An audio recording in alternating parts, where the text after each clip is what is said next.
La democracia es el gobierno del pueblo, por el pueblo y para el pueblo. Si se aplicaría esta premisa, seguramente tendríamos una forma de gobierno cercana a la perfección.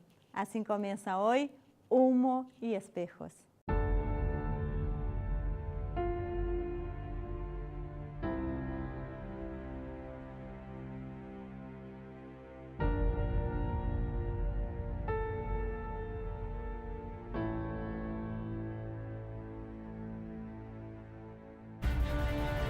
El farmacéutico es uno de los lobbies más influyentes del mundo.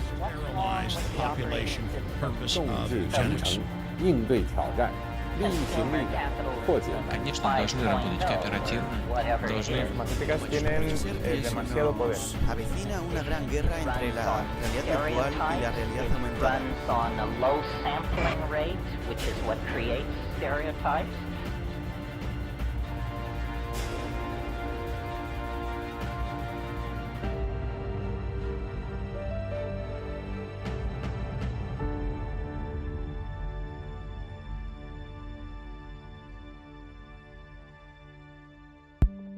Bienvenidos a Humo y Espejos. Esta noche vamos a traer un tema que creo que todos en algún momento o ha escuchado hablar o ha hablado del mismo. Así que hoy vamos a hablar de la trata de personas. ¿Cómo estás, Marcelo? Amplíame un poquito el tema de hoy. Bien, ¿qué tal? ¿Cómo están?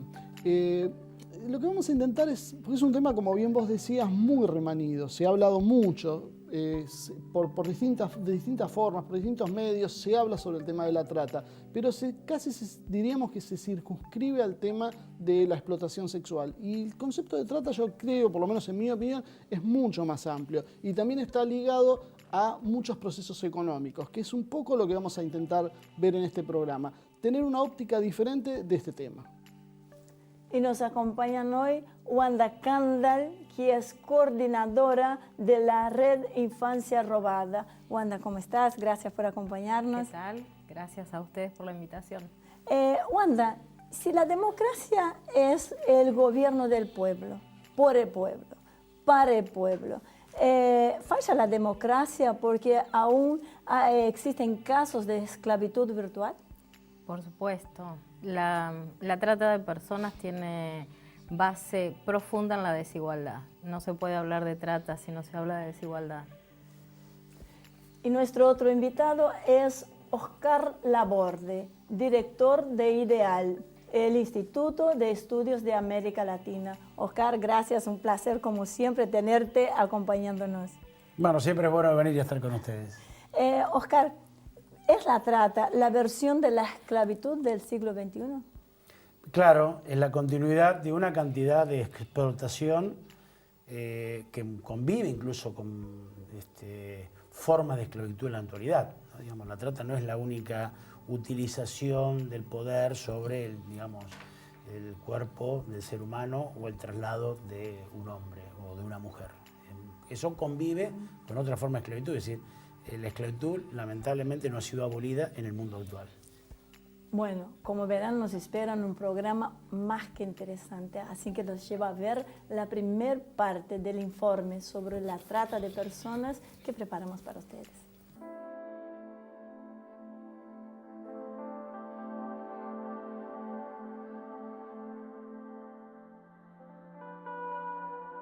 La presencia de ONGs originadas en Estados Unidos y Europa, con incesantes campañas publicitarias en los medios de comunicación, han despertado el interés sobre la trata, divorciando las causas reales, fruto de un sistema capitalista salvaje que mercantiliza a las personas y reduciendo las diferentes situaciones a las de explotación sexual. Pero la trata de personas es mucho más que eso.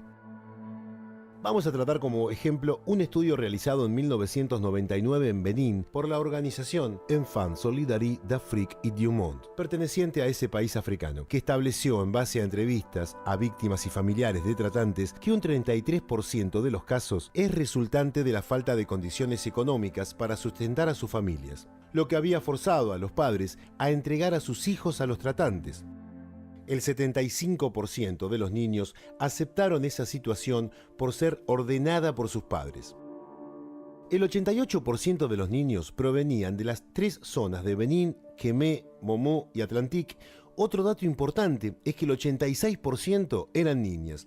Esto se debe a que las niñas son menos propensas a rebelarse contra sus captores cuando crecen. La primera sorpresa es que no es la prostitución el primer destino, sino las tareas domésticas y el comercio. Los varones se orientaban mayormente a la pesca y a la agricultura. Un dato importante es que la mayoría de los niños que eran interceptados por las autoridades no volvían a su hogar. Estos niños, que constituían el 61% del total, eran nuevamente captados por los tratantes para recomenzar el ciclo. Como era de esperar, las condiciones de vida eran espantosas. Horarios de trabajo de 14 a 18 horas diarias, castigos físicos, privación de alimentos y condiciones sanitarias deplorables eran las que encontraban en su destino. Las víctimas suelen tener posibilidades de escapar de su destino, pero no lo hacen, porque son amenazados de muerte y por el uso de la violencia contra ellos y sus familias que aún viven en sus países de origen. Las organizaciones de trata suelen decir que cuentan con la complicidad de las autoridades del lugar de llegada, ya sean policiales, políticas o judiciales, algo que a las víctimas les suele parecer creíble porque existía esa complicidad en sus lugares de origen. Esta situación de dominio se refuerza con otros hechos como la quita de documentación, algo que juega como un factor de presión porque asumen las víctimas que no podrán hacer reclamo ante las autoridades locales, quienes los encarcelarán y los expulsarán. Las deudas económicas contraídas con quienes los traen, que les facturan a su cargo el viaje, el hospedaje, la comida y la ropa, son otro elemento de presión sobre las víctimas.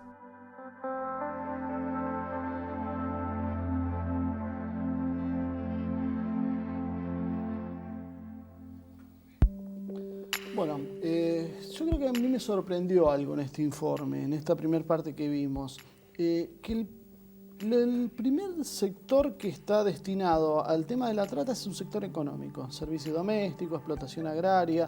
De acuerdo a tu experiencia, ¿vos lo notabas esto? Sí, la explotación humana que configura la trata tiene que ver con lo comercial, con el aprovechamiento del cuerpo del otro como si fuera una cosa para beneficio propio, y el beneficio mayormente es el económico, es poder redituar con esa explotación. Pero da la sensación como que no se habla mucho del tema, o sea, se encara, como decíamos en la presentación del programa, a partir sí de la explotación sexual, pero fuera de eso parecería que no existiría otra cosa. Y me da la sensación como que realmente hay un problema que está mucho más relacionado de lo que parecería con el sistema económico.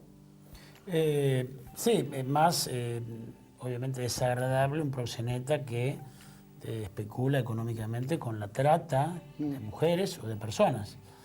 Pero es más incómodo hablar de los empresarios que se enriquecen con eso. Es muy habitual encontrar los talleres clandestinos.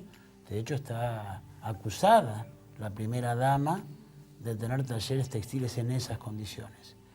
Los dirigentes sindicales, algunos de ellos muy amigos del gobierno, y otros, son cómplices muchas veces de condiciones de esclavitud. Por eso digo, no hay un límite. Si no está la esclavitud y la libertad, no está la trata y la libertad absoluta. Hay una parte difusa ahí. Digo, si a una persona se le obliga en el campo a trabajar 16 horas y se le paga con vales de comida y el alquiler de un camastro que tiene, ¿cómo se llama eso?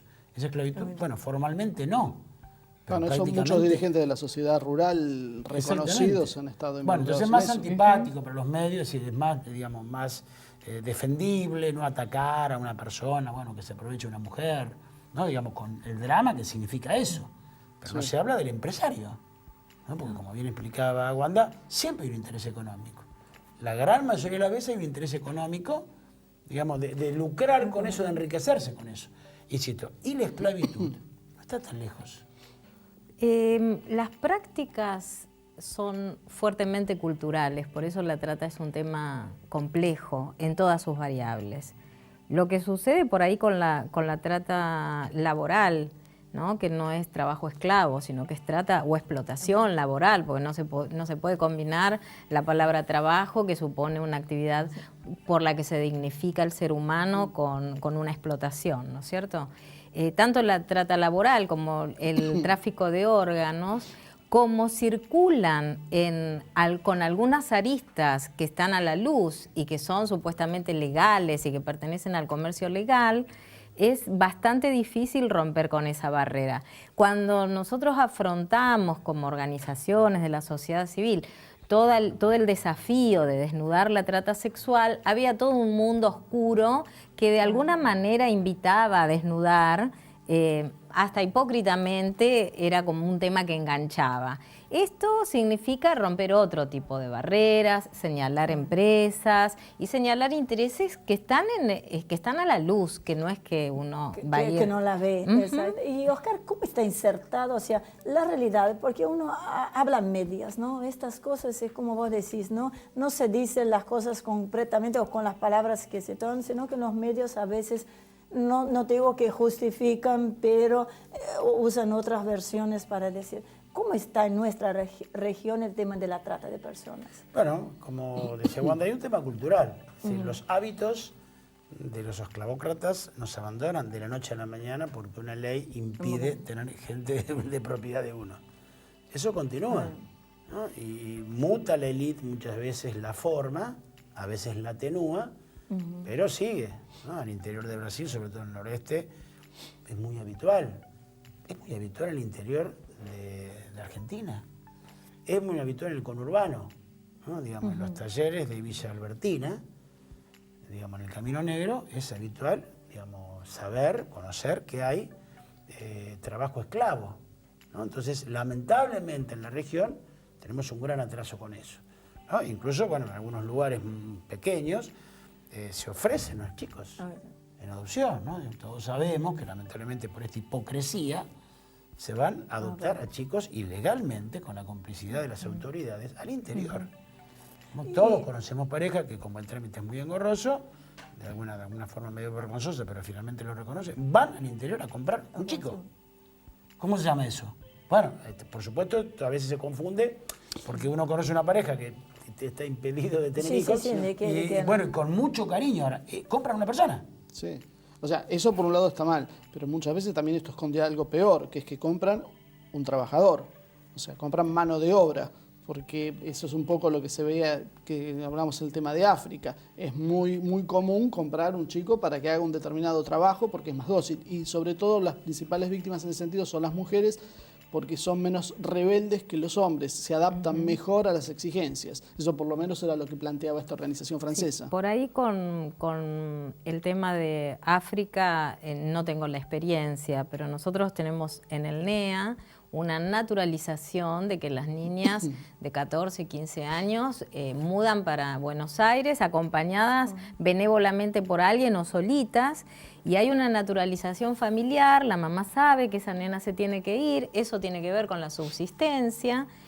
Y en el caso puntual del tráfico de bebés, porque no se llama de otra manera, lo que decía el compañero, hay historias durísimas de personas que han rechazado a esa criatura porque crece y tiene problemas de conducta y han pretendido devolverla y la han ido a devolver. O sea que detrás de estas historias que desde lo jurídico pueden tener el nombre de determinados delitos, hay historias de vidas tremendas. Ahora, volviendo a nuestro país, y me quedé pensando en el tema comercial.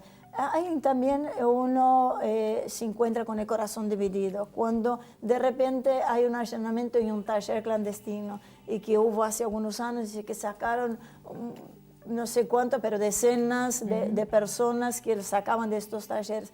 Estas personas también están desamparadas porque encuentran en estos protectores, en estos jefes que los mantienen, cierta estabilidad. Al sacarlo de ahí, quedan sin las más mínimas condiciones, quedan totalmente desamparados. Bueno, eso es la flexibilización laboral llevada al extremo, ¿no? Esta idea que nos quieren hacer creer que hay que optar entre un buen salario o el desempleo, ¿no? Esto es el extremo, ¿no? Porque increíblemente el explotado, a veces, tal es la aceptación de la dominación, ruega que no caiga el inspector que finalmente lo va a liberar, porque sabe que eso es expulsarlo a la calle. Ahora, sería terrible que nosotros digamos, veamos Ahora, las cosas de esa manera. Pero el Estado garantiza que esa gente después tenga una salida, porque la verdad es cierto, voy, le cierro el lugar de trabajo, lo tiro a la calle y me desentiendo. Hice una buena obra porque evité la explotación, pero esa persona la dejo en una situación tan vulnerable que va a volver a repetir lo mismo. O sea, tendría que crear una red para poder sacarlo de eso. El Estado desde sus leyes garantiza toda la rehabilitación, asistencia, trabajo. ¿Y se cumple? Bueno, ahí tenemos un gran problema. Por un lado, yo por ahí voy a decir algo incómodo. No sé si está tan bueno que en nuestro país, que me enorgullece en términos de derechos humanos, por ahí tenga tanta soltura para suscribir convenciones y tratados temáticos y luego eso no se refleja en sus leyes y en el cumplimiento de esas leyes. Porque quizás el abanico amplísimo de garantías sobre la víctima tiene más que ver con un Estado culposo que nada hace por prevenir el tema. ¿Sí? Yo sé que es complejo lo que estoy diciendo, pero la verdad pero que cuando uno hay que ser un ve poco los casos, políticamente incorrecto para decir las cosas como son. cuando uno ve los casos, tienen una complejidad, lo que vos relatás, Ivonne, tiene una complejidad enorme. Enorme. La propia comunidad en un taller clandestino plantea que es mejor estar así que quedarse sin nada. Entonces uno se encuentra ante situaciones extremas donde la verdad que la experiencia nos lleva a reflexionar sobre algunas cosas, ¿no? Por eso a mí me gusta hablar del tema de la desigualdad y de que tenemos un gran problema los seres humanos, que pensamos que algunos podemos más que otros y que lo naturalizamos. Y es una barbaridad, ¿no? A eso iba a buscar. Vos comentaste que la señora del actual presidente Mauricio Macri tiene talleres y todo se habla que tiene talleres clandestinos y con personas en estas condiciones de semiesclavitud. Sí, se habla, hay denuncias. Bueno, hay denuncias y todo. Ahora, ¿por qué hay esta aceptación en la sociedad? Porque de cierta manera, hay una aceptación en la sociedad. ¿Por qué no se puede abolir con ese tema judicialmente y socialmente? Bueno, hay mucha hipocresía, ¿no? Yo creo que el tener la ley o el tener algún acuerdo internacional es la primera parte de la pelea. Es decir, el movimiento popular lo que hace es consigue la ley. Luego su lucha es que se cumpla esa ley. Ahora, la hipocresía hace que ese juego. Y ese es políticamente correcto. Yo creo que hay que ser políticamente incorrecto porque la inercia lleva a la continuidad de este modelo. El status quo siempre perjudica a los que están debajo. ¿No? Digamos, porque si no hay una insubordinación fundante que cambie el modelo, y está el status quo, el que está arriba siempre va a estar arriba, y el que está abajo siempre va a estar abajo. Entonces, ese status quo, claro, el poder insiste mucho en que eso no se deteriore. Y asusta que si eso sucede va a haber violencia. Pero los sectores sometidos, si no tienen la insubordinación y un Estado que los ayude, ¿no? ¿Cómo hace para superar esa situación de, digamos, de desigualdad, de desproporción con el otro? ¿Cómo hace? Los tengo que llevar a un pequeñísimo corte, pero ya volvemos porque sabemos que el tema da para mucho más. Así que no se vayan, enseguida volvemos.